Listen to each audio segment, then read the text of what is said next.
Le premier objectif de ces opérations, c'est de marquer la présence conjointe de la police nationale, ici, de la gendarmerie en zone gendarmerie, avec les services municipaux, les élus, la police municipale, les services, et de montrer qu'on travaille ensemble pour le bien des habitants, pour la sécurité, la tranquillité des habitants. Ce premier objectif, il est important, parce qu'on doit cette tranquillité aux habitants qui ont parfois le sentiment d'être extrêmement perturbés par un petit nombre de perturbateurs.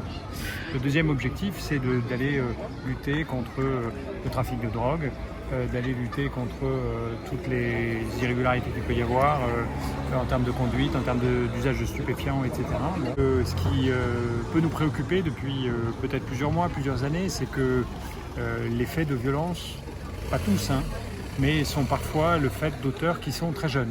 Des mineurs de moins de 18 ans, mais parfois des gamins qui ont 10 ans, 12 ans, 13 ans, 14 ans, qui sont entraînés à faire des bêtises d'abord, du caillassage, du vol, des dégradations, etc.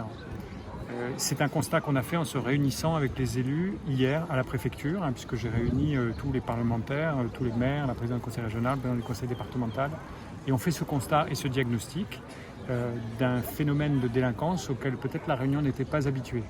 Il y a d'autres types de délinquance qui existent à La Réunion, qui restent présentes d'ailleurs, les violences intrafamiliales, les violences de proximité, qui sont l'essentiel des faits de violence sur les personnes.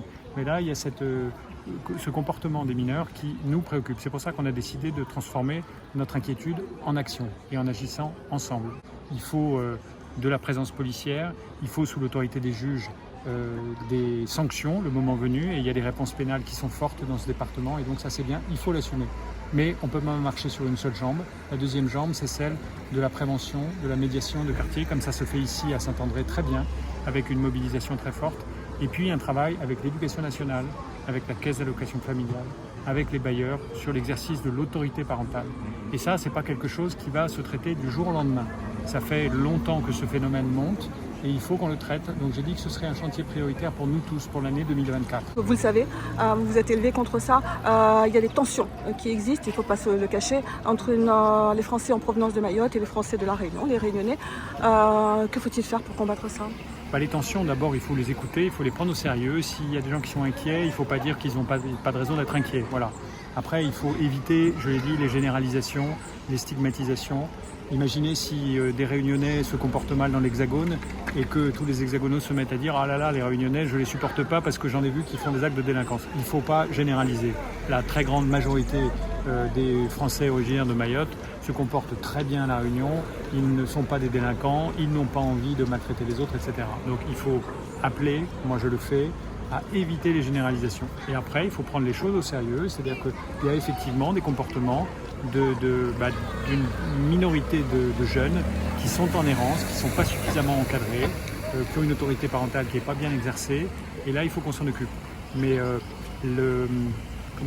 la stigmatisation, peut-être une forme de xénophobie, ça ne servira à rien, ça n'arrangera rien, au contraire ça gâchera les choses. Donc travaillons avec sérénité, avec beaucoup d'énergie, pour faire en sorte que tout le monde trouve dans notre Réunion, qui est un territoire exemplaire de ce point de vue-là, sa place. Ça veut dire que chacun doit faire des efforts.